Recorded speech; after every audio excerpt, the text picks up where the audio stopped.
ನಾನಿದ್ದೀನಿ ಚಿನ್ನಸ್ವಾಮಿ ಸ್ಟೇಡಿಯಂ ನಲ್ಲಿ ನನ್ನ ಡಾರ್ಲಿಂಗ್ ನ ನೋಡೋದಕ್ಕೆ ಬಂದಿದ್ದೀನಿ. RCB ವರ್ಸಸ್ DC ಪಂದ್ಯ. ಟಾಸ್ ಗೆದ್ದಿದ್ದು RCB. ಮೊದಲು ಬೌಲಿಂಗ್ ಮಾಡ್ತಾ ಇದ್ದಾರೆ. ಬೌಲಿಂಗ್ ಕಳಪೆಯಾಗಿತ್ತು, ನಾಯಿ ಹೊಡೆದಂಗೆ ಹೊಡೆದ್ರು ಡೆಲ್ಲಿ ಕ್ಯಾಪಿಟಲ್ಸ್ ತಂಡ. ಟಾರ್ಗೆಟ್ 195. ಸ್ಟಾರ್ಟಿಂಗ್ ಅಲ್ಲಿ ನಮ್ಮ ಮಂದಣ್ಣ ಡಾರ್ಲಿಂಗು ಸೂಪರ್ ಆದಂತ ಬ್ಯಾಟಿಂಗ್ ನ ಮಾಡಿದ್ರು. 4-6 ನ ಹೊಡೆದು ಫಸ್ಟ್ WPL 50 ನ ಹೊಡೆದಿದ್ದಾರೆ. ಇದು 50 ಹೊಡೆದಿರುವ ಮೂಮೆಂಟ್ ಅಂತಾನೆ ಹೇಳ್ಬೋದು.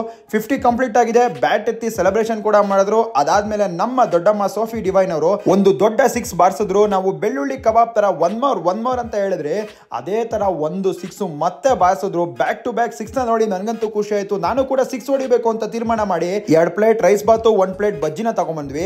ಮ್ಯಾಚ್ ಅಲ್ಲಿ ಸೋಫಿ ಡಿವೈನು ಸ್ಮಿತಿ ಮಂದಣ್ಣ ಬ್ಯಾಟಿಂಗ್ ಆಡ್ತಿದ್ರು. ನಾವು ಮ್ಯಾಚ್ ನೋಡ್ಕೊಂಡು ನಾವು ಬ್ಯಾಟಿಂಗ್ ಆಡ್ತಿದ್ವಿ. ರೈಸ್ ಬಾತು 70 ರೂಪಾಯಿ.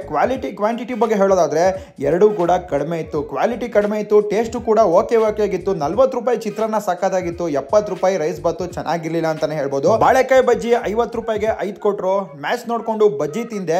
ಬಜ್ಜಿ ಟೇಸ್ಟ್ ಚೆನ್ನಾಗಿತ್ತು. ಬಿಸಿ ಇದ್ರೆ ಇನ್ನೂ ಕೂಡ ಸೂಪರ್ ಆಗಿರೋದು. ಈ ಒಂದು ಮ್ಯಾಚ್ ಅಲ್ಲಿ ನಾನ್ ತಿಂದಂತ ಫುಡ್ ಆವರೇಜ್ ಆಗಿತ್ತು. ಅದಾದ ನಂತರ ಸ್ಮಿತಿ ಮಂದಣ್ಣ ಸೋಫಿ ಡಿವೈನ್ ಇಬ್ರು ಕೂಡ ಔಟ್ ಆಗ್ತಾರೆ. ಬೇರೆ ಬ್ಯಾಟರ್ ಗಳು ತಪ ಅಂತ ಬಿದ್ದೋದ್ರು. RCB ತಂಡ 9 ವಿಕೆಟ್ ನ ಕೊಡ್ತು. 25 ರನ್ಗಳಿಂದ DC ವಿರುದ್ಧ ಸೋತೋಯ್ತು. 6 ಸಲ ಸೋತ್ರು RCBನೇ. 60,000 ಸಲ ಸೋತ್ರು RCBನೇ. RCB ತಂಡ 3 ಪಂದ್ಯಗಳನ್ನು ಆಡಿದೆ. 2 ಪಂದ್ಯ ಗೆದ್ದಿದೆ, 1 ಪಂದ್ಯ ಸೋತಿದೆ. ಮುಂದಿನ ಮ್ಯಾಚ್ ಮುಂಬೈಗೆ ಬಗ್ನಿಗುಟ್ಟ ಇಡ್ತೀವಿ. ಕಣ್ಣೀರ್ ಹಾಕೊಂಡು ನಾನು ಮನೆಗೆ ಬಂದೆ.